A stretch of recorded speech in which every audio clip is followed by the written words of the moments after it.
क्योंकि जनता के पेट में भूख है, जनता सवाल नहीं करती, और जनता सवाल नहीं करती तो राजा जी अपने घर में तानाशाह वो बैठे हैं, कभी आ जाते हैं, मन की बात करके चले जाते हैं। मजदूरों के साथ खड़े होंगे, बेरोजगारों के साथ खड़े होंगे, इसके आर्टिकल जो है अंग्रेजी अखबार में छपवाते हैं, जिससे कि जब वो सुबह सुबह उठकर ग्रीन टी या ब्लैक टी पी रहे हो तो वो अखबार देख के समझे कि मोदी जी कितना उनका फेवर करते हैं। कितना झूठ बोलते हैं आप, देश को बर्बाद करने के कगार पे आप ले आए हैं। 51% युवा देश में, और इतनी बड़ी बेरोजगारी जिसमें मैंने कहा 3 देश बन सकते हैं। क्यों आप युवाओं को रोजगार नहीं देना चाहते? क्योंकि आपके पास एजेंडा ही नहीं है। आपके पास तो एक ही एजेंडा है, धर्म का एजेंडा। अगर आप धर्म के एजेंडे से अलग हटेंगे तो आपकी राजनीति बंद हो जाएगी। तो आपने जो किया है वो हम सब लोगों को झेलना पड़ रहा है। और बुरी बात यह है, एक मैं नौजवानों के लिए बात कहना चाहता हूं, पढ़ते किस लिए हम लोग? नौकरी करेंगे। लेकिन मैंने खुद देखा है कि 3 या 4 वैकेंसी हैं और 10,000 फार्म है, और जो वैकेंसी है वो चपरासी की है, जिसमें 8वीं या 10वीं पास व्यक्ति चाहिए, 5वीं पास व्यक्ति चाहिए, और फॉर्म भरने वाले एमफिल किए हुए, एमएससी किए हुए, बीएससी किए हुए, बीटेक किए हुए, ये सारे नौजवान हैं।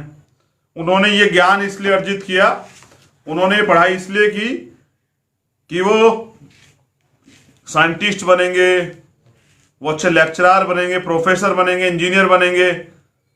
लेकिन इस देश में बेरोजगारी का आलम यह है कि वो एक 4th क्लास कर्मचारी को भी अपने सारे सपने तोड़ के उस नौकरी को भी लेना चाहते हैं, किस तरह से रोजगार मिल जाए।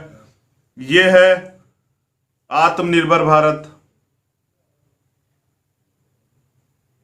आपने क्या हाल कर दिया। अभी हमने यूपी में देखा, जैसे मैं अभी बता रहा था कि एमटेक बीटेक होल्डर हैं, पीएचडी होल्डर हैं, 4th क्लास जॉब के लिए तैयार हैं, और मिल जाती है तो अपने सारे अपना गला घोट के सपनों का जो अरमान उनके माँ बाप ने, आप समझिए एक बच्चे को तैयार करने में जो एमएससी पीएचडी करता है, कितना उसके माँ बाप जो है त्याग करते हैं, किस तरह से अपने खून पसीने कमाई उस बच्चे के ऊपर लगाते हैं, और रोजगार के नाम पे उसको मिलता है 4th क्लास की नौकरी, वो भी बड़ी मुश्किल से। तो आप समझिए कि उसके अंदर भी कुछ सपने होंगे, उसके माँ बाप के अंदर से, वो जीते जी उनके सपने मर जाते हैं। योग्यता के साथ खिलवाड़ होता है, क्योंकि रोजगार देश में नहीं है। तो ये बड़ी से बड़ी समस्याएं जो है, एक अभी मेरी जानकारी में आई है, मेरे एक प्रिय साथी द्वारा मुझे बताया गया कि 69,000 वैकेंसियां जो हैं, नियुक्तियां जो हैं शिक्षक भर्ती की हो रही हैं, शिक्षकों की हो रही है, शिक्षकों की भर्ती की जा रही है, और उसमें एक बड़ा घोटाला जो है, बड़ा स्कैम किया जा रहा है।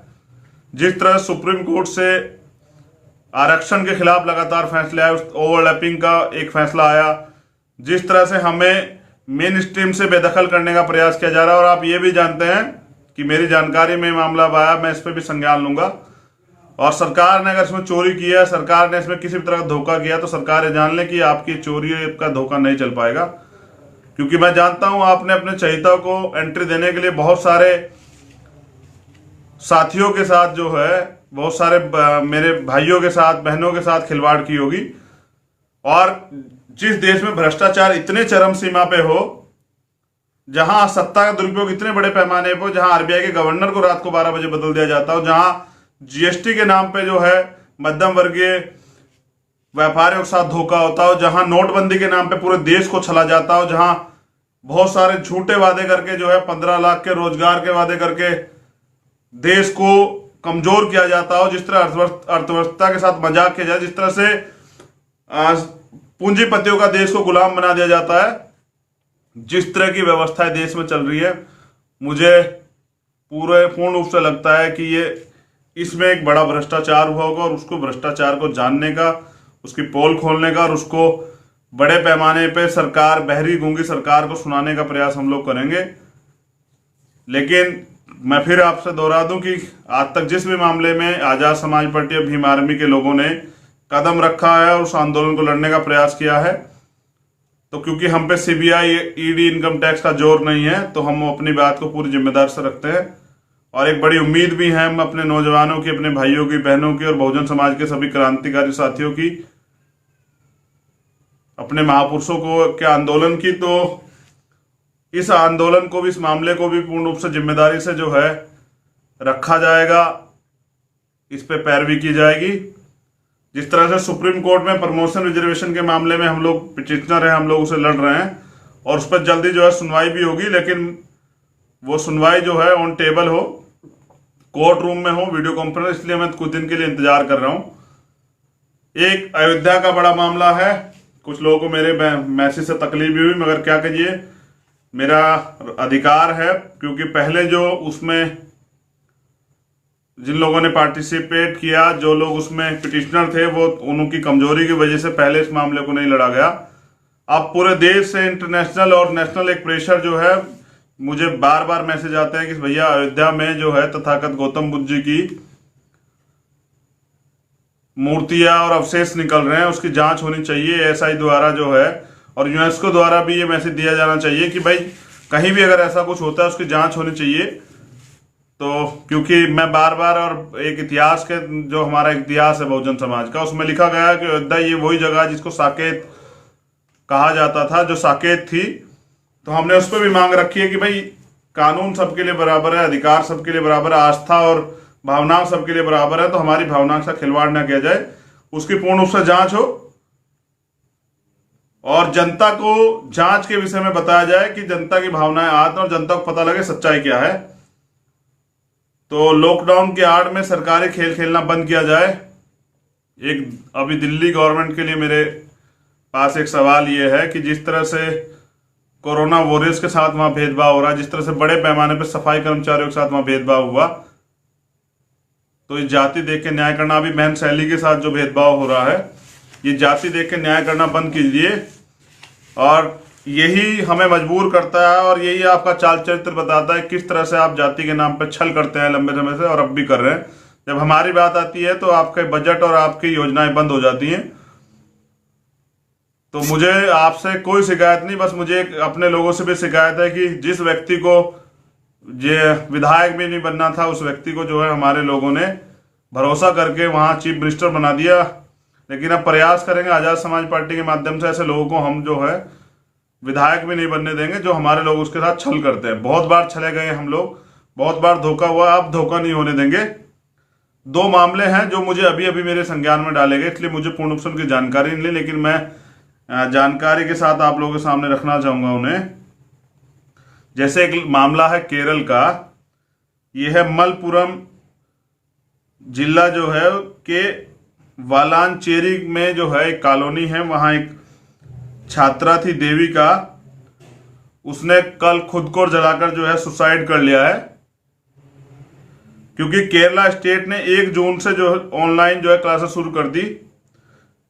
लेकिन केरला में 40% दलित आदिवासी जनता के पास टीवी, स्मार्टफोन, टैब, लैपटॉप आदि सुविधा नहीं है। इस असुविधा के कारण वे ऑनलाइन क्लास अटेंड नहीं कर सकते।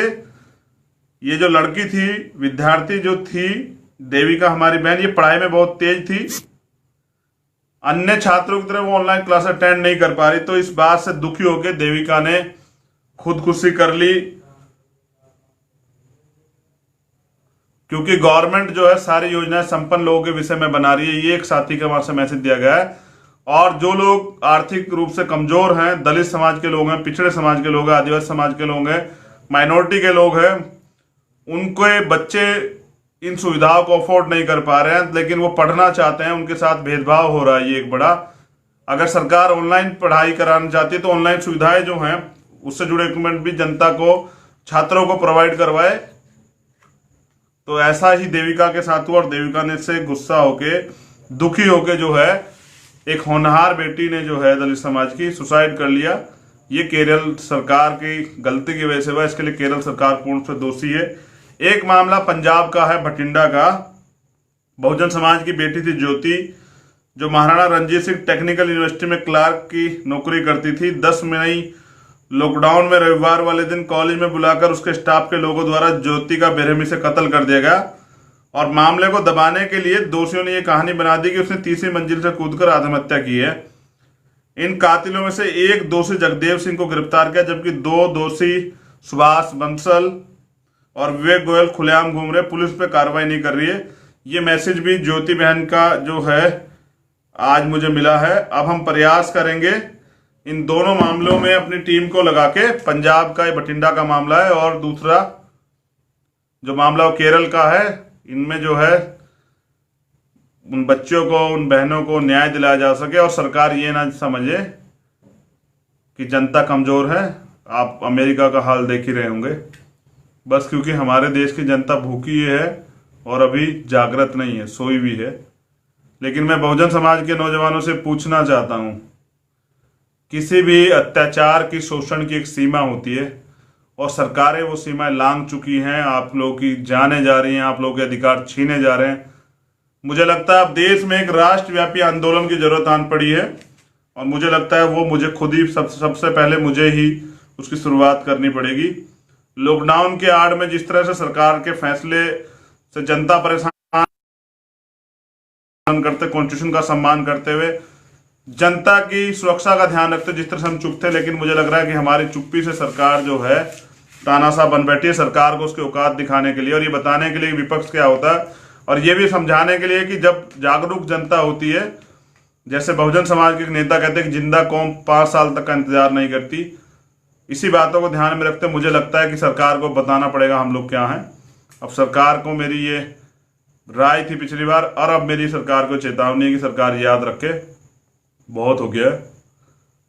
लॉकडाउन आप खोलना चाहते हैं क्योंकि आपके पास कोई नीति नहीं है, ना विदेश नीति, ना देश की नीति, ना आर्थिक नीति, ना सामाजिक नीति, ना रोजगार की नीति, ना भ्रष्टाचार मुक्त करने की नीति, ना राजनीतिक और व्यवसाय जो बनाया हुआ उसको खत्म करने की थी। आपके पास कोई नीति नहीं है। लेकिन इसका मतलब ये नहीं कि हम अपने देश को बर्बाद होने दें, अपने देश को कमजोर होने दें, अपने देश को विदेशी शक्तियों का पूंजीपति और गुलाम होने दें। वो दिन नहीं आएगा इस देश में जब तक इस देश में बहुजन समाज के ऐसे, आज भीम आर्मी के ऐसे कार्यकर्ता और नौजवान साथी हैं जो अपने प्राणों का बलिदान देकर इस देश को बचाना चाहते हैं और अपने महापुरुषों के आंदोलन को, मानवता के धर्म को आगे बढ़ाना चाहते हैं, इंसानियत के धर्म को आगे बढ़ाना चाहते हैं। इस देश में सबके लिए समान अवसर, समान न्याय और सम्मान चाहते हैं। जब तक ऐसे नौजवान हैं तब तक आप हमारे मुल्क को कमजोर नहीं कर सकते। तो सरकार को, अब सरकार तैयार रहे।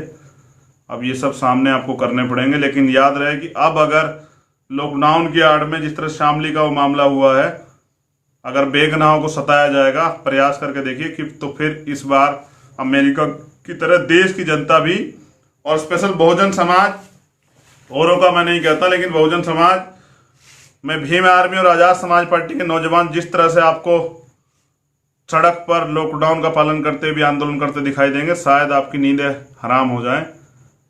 आपके लिए सत्ता सब कुछ हो सकती है, हमारे लिए सत्ता के साथ व्यवस्था परिवर्तन करना बड़ा लक्ष्य है। और देश के कमजोर वर्ग को लिए, देश के मजदूरों के लिए, देश के किसानों के लिए, देश के नौजवानों के लिए, इस देश की महिलाओं के लिए, इस देश के लिए, इस देश की सुरक्षा और इस देश को की मजबूती हमारे लिए सबसे महत्वपूर्ण है। तो उस पर काम किया जाएगा। लेकिन जैसे मैंने कहा कि बहुत हुआ, आपकी भ्रष्ट नीतियों से देश को कमजोर नहीं होने दिया जाएगा। अगर अब सरकार मजदूरों के लिए, बेरोजगारों के लिए, किसानों के लिए अच्छे फैसले नहीं लेती है तो जनता के विरोध के लिए सरकार तैयार है। इसे मेरा आप चैलेंज भी समझे और ये भी समझे कि ये आंदोलन ही, जिस आंदोलन के लिए मैंने पार्टी बनाई, ये उसकी शुरुआत है। अब जो होगा वो देखा जाएगा, लेकिन बहुत हुआ। अब सरकार की एक भी तानाशाही बर्दाश्त नहीं की जाएगी। जय भीम, जय भारत, जय संविधान। मैं ये आशा करूंगा और उम्मीद करूंगा कि आप जागरूक रहिए अपने अधिकारों के प्रति, क्योंकि अन्याय करने वाले से अन्याय सहने वाला ज्यादा दोषी होता है। ये आदरणीय बाबा साहब, डॉक्टर बाबा साहब अम्बेडकर साहब कहते थे। तो ये याद रखा जाए कि कोई हमारे अधिकारों पे कुठाराघात नहीं कर सकता। और जैसा मैंने कहा, फूल वही चुन पाते हैं जो कांटों से टकराते हैं, और अधिकार मांगे से नहीं मिलते, अधिकार तो छीने जाते हैं। तो जय भीम। आपके लिए मेरी बहुत बहुत मंगल कामनाएं और कमर कस के रखिए, क्योंकि जब देश ही नहीं रहेगा, जब इस देश में हमारे लोग ही नहीं रहेंगे तो हम संघर्ष किसके लिए करेंगे। एसी के कमरों में बैठने के लिए राजनीतिक पार्टी का निर्माण नहीं किया है। इस देश के बहुजन समाज के अधिकारों की लड़ाई लड़ने के लिए और उनको न्याय दिलाने के लिए, उनके आत्मसम्मान और स्वाभिमान की रक्षा के लिए और भारतीय संविधान सुरक्षा के लिए आज़ाद समाज पार्टी का गठन किया है। तो बहुत हुआ, सरकार लॉकडाउन खोल के देखे और सरकार इन बेरोजगार और नौजवानों के खिलाफ के पक्ष में जो नीतियां बनानी है उनसे मुखर होकर देखे, उनसे दूर होकर देखे, तो विरोध का सामने के लिए भी तैयार रहे। बिहार के नौजवान साथियों से और मध्य प्रदेश के नौजवान साथियों से कहूंगा कि वो कमर कस के रखे। बहुत जल्द बिहार और मध्य प्रदेश में आपसे मुलाकात होगी। अब आने वाला समय देश में बहुजनों का है, तो बहुजन तैयार हैं।